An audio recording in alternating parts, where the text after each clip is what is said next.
Welcome to my presentation. Today, I'll be discussing data centers and the consumption of resources as described in the 2023 article, Geospatial Assessment of Water Footprints for Hyperscale Data Centers in the United States. For those who may not know, data centers are the physical sites housing AI's IT infrastructure.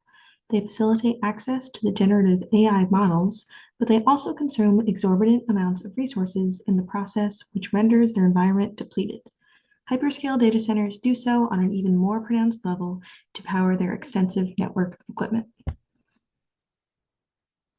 On the proverbial list of resources most exhausted by data centers' proliferation, water reserves rank particularly high. Water is a uniquely in-demand resource due to its role in both generating electricity and cooling systems to the appropriate temperatures, and this market desire results in unsustainable rates of water use. From 2012 to 2021, Google single-handedly tripled the amount of water consumed by its data centers in Dallas, Texas, to reach a staggering 1.34 billion liters, which was roughly a quarter of the entire city's water usage that year. To better quantify and understand the water footprint caused by U.S. hyperscale data centers, researchers from the Department of Mechanical Engineering at the University of California, Santa Barbara conducted a multifaceted geospatial assessment charting this overconsumption. The geospatial assessment utilized three primary modes of information: thermodynamics-based physical modeling, surrogate modeling, and climate and electrical grid data. In its thermodynamic modeling, the assessment considered three different varieties of cooling techniques implemented in data centers to more accurately predict rates of consumption. These three versions included two varieties of airside economizers fixed with direct evaporative cooling and one waterside economizer type fixed with indirect evaporative cooling. In short, this jargon refers to the technical manner in which water is utilized to cool the IT infrastructure, and even the most seemingly minute difference can yield significant changes in consumption. Similar to the thermodynamic modeling's comparison of the disparate cooling techniques, the surrogate modeling component also incorporated more than 50 potential operation scenarios, all intended to best replicate real-world statistics despite limited resources. The final and only non-model-based component, the hard data, was sourced from the U.S. Energy Information Administration and Environmental Protection Agency. This information allowed researchers to map resource utility against 8 different climate zones across the country to better understand how various environments are impacted. Together, these three elements coalesce to graph the water usage effectiveness of U.S. data centers. This metric charted liters of water needed to cool systems and generate electricity per every kilowatt hour of electricity use, which is abbreviated in the study as WUE. Alongside water, the study also tracked a related metric, power usage effectiveness, abbreviated as PUE. Results of the study indicated that the choice of air cooling type drastically influenced resources consumed. These data points are depicted in the chart.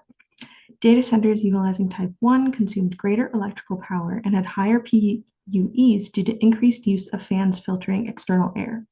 This type also experienced lower WUEs as a result of little water use for indoor air humidity control.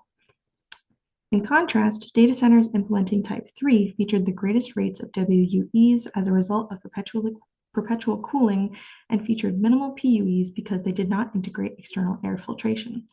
A true balance between these predecessors, type 2 integrates a different aspect of 1 and 3, which enabled it to demonstrate more moderate levels of both WUE and PUE.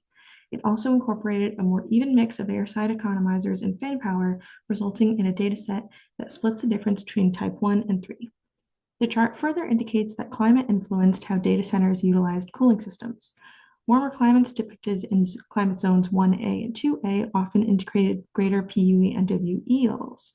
Conversely, colder climates depicted in zones 7 and 8 showed the opposite. Their marks were characterized by generally low values of both WE and PUE.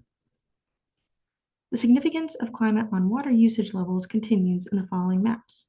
Here, the US is depicted 3 times, each corresponding to a different type of air cooling system utilized. The first indicates expected WE values for the entire country if it solely implements type 1, the second type 2, and the third type 3. Here we see each map enlarged. So here we go to type 1, type 2, and type 3. From the maps, it is clear that as the country shifts from cooling type 1 through to type 3, the WUE levels in each climate zone rise. For cooler regions like the Northeast, this change appears more gradually. Maine begins at nearly 0 liters of water consumed per kilowatt hour and expands to just 2 liters by type 3 map. Other zones, like the Southwest, experience a more drastic alteration.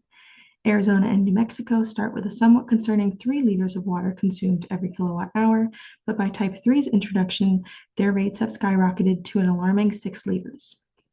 Such shifts are undoubtedly due to the environmental factors at play in these different geographical zones, and awareness of these metrics must govern how resources are consumed in these regions. This research study sought to utilize geospatial mapping to provide data on a somewhat undocumented phenomenon, data centers' effect on the environment.